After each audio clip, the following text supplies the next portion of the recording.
Cirinya orang yang suka adu domba adalah, kata Nabi SAW, engkau akan temukan manusia yang paling jahat. Tidak layak jadi teman, tidak layak jadi pasangan hidup, tidak layak jadi partner bisnis, tidak layak berinteraksi dengan dia. Adalah orang yang memiliki dua wajah. Dia datang kepada yang ini dengan satu wajah dan datang dengan yang lainnya dengan wajah yang lain. Jadi maksudnya dua wajah ini teman-teman, ada orang sebenarnya dia jengkel sama kita, tapi dia bisa mengatur mimik wajahnya dengan senyumnya, dengan kosakatanya, tutur katanya, dia menjaga. Dia menjaga, tapi di belakang habis nama kita dirusak sama orang. Ada orang begitu subhanallah, lisannya manis, tapi di belakang luar biasa. Cuma orang-orang seperti ini dia tidak sadar ya. Semestinya teman-teman harus kita pahami satu hal. Kita di muka bumi ini sedang berinteraksi dengan Allah Azza wa Jalla. Kita bukan interaksi dengan manusia. Ini semua manusia-manusia ini perangkat-perangkat saja. Hakikatnya kita sedang berinteraksi sama Allah. Saya buat baik sama istri saya, melindungi dia, berikan nafkah, bukan karena dia, tapi karena Allah. Allah sedang mengawasin saya. Itu target utama, maksimal pahalanya di situ. Dan tidak ada kejenuhan walaupun dia sedang membuat kesalahan. Karena kita tidak perlu balas kesalahannya dengan kesalahannya. Kalau dia salah kita nasihatin. Tahu ini adalah ajang pahala saya. Begitu juga seorang istri, ini suamimu, layani dia, penuhi kebutuhannya. Karena saya akan kasih pahala masuk surga. Maka tidak ada kejenuhan kalau dikerjakan karena Allah, gitu kan? Dalam segala kehidupan kita sama, semuanya begitu. Kita tidak butuh untuk mencari-cari kesalahan orang lain. Dan untuk apa teman-teman? Ada orang subhanallah bisa merekayasa seperti keadaan ini. Seorang muslim teman-teman, apa yang terlihat di wajahnya itu yang terlihat dalam perilakunya.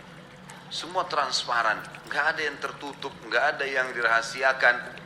Semuanya iya. Dia bilang ayah, saya datang, saya datang. Saya nggak datang, saya nggak datang. Clear semuanya. Nggak ada yang samar-samar gitu. Ini halal-halal, ini haram-haram. Jadi nggak ada sesuatu yang butuh samar. Kita nggak jelas ngomongannya ke arahnya mana. Enggak. Orang muslim tidak ada seperti itu. Karena dia tahu Allah sedang mengawasi dia. Dia boleh nggak? Jangan. Iya baiklah. Tapi sebenarnya dia nggak suka, dia nggak mau. Akhirnya dia nggak penuhi haknya saudaranya. Enggak, jangan. Harus penuhi ini. Juga dalam hadis Nabi SAW itu lafaz lain berbunyi riwayat Bukhari Muslim, tajidu syiraran nasi dzal wajhain. Engkau akan mendapatkan orang yang paling jahat adalah orang yang bermuka dua. Di dalam riwayat Abu Daud, baginda Nabi SAW juga menyampaikan, la yuballighuni ahadun an ashabi syai'a fa inni uhibbu an akhruja ilaihim wa ana salimus sadr. Beliau berkata kepada para sahabat setiap kali mau pisah habis Isya, beliau kasih wasiat kepada para sahabat. Mulai besok, jangan seseorang menyampaikan sesuatu kepadaku tentang para sahabatku, karena aku suka sekali keluar menemui mereka dalam keadaan hatiku selamat dari prasangka-prasangka.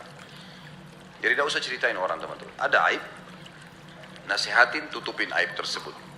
Bedakan antara menutupi aib seorang muslim, kekurangan fisiknya, kosakatanya kurang teratur, mungkin ada kesalahan yang atau aib dalam fisiknya atau dalam perilakunya yang mungkin masih bisa dinasihatin, bukan kriminal. Itu tutupin. Jangan tarik ini teman-teman ke masalah kriminal. Apakah saya harus tutupin seorang muslim yang mau berbuat kejahatan karena saya anggap perlu saya tutupin aibnya? Enggak tentunya. Justru ini masuk dalam masalah hadis Nabi SAW, unsur akhaka zaliman aw mazluma. Tolonglah saudaramu dalam keadaan dia berbuat zalim atau dia terzalimi.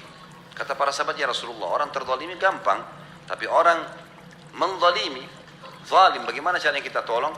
Kata Nabi SAW, engkau menarik tangannya kepada kebenaran, laporkan kriminalnya, itu benar, kita sedang menolong dia sebenarnya, supaya dia tidak terjerumus dalam kejahatan. Jadi bedakan ya, masalah menutupi aib seorang muslim adalah aib-aib yang sifatnya memang kembali kepada diri dia sendiri. Kekurangan fisiknya, bajunya, tata cara berbicaranya, kita masih bisa nasihatin, ini tutupin, jangan disebarkan ke orang lain. Dan makna hadis yang baru saja saya bacakan tadi, yang kata Nabi SAW, janganlah seseorang menyampaikan sesuatu tentang sahabat-sahabatku. Artinya ada orang subhanallah, begitu ketemu pimpinannya, yang paling pertama adalah bagaimana dia mencari wajah dengan pimpinannya. Oh sudah tahu nggak Pak, ada begini. Satu kantor diceritain sama dia. Nah ini orang yang buruk sekali. Ini yang Nabi SAW katakan, jangan ketemu saya, kemudian langsung ya Rasulullah si fulan, ya Rasulullah si fulan. Enggak, karena saya ingin bertemu dengan mereka dalam kondisi dadahku lapang.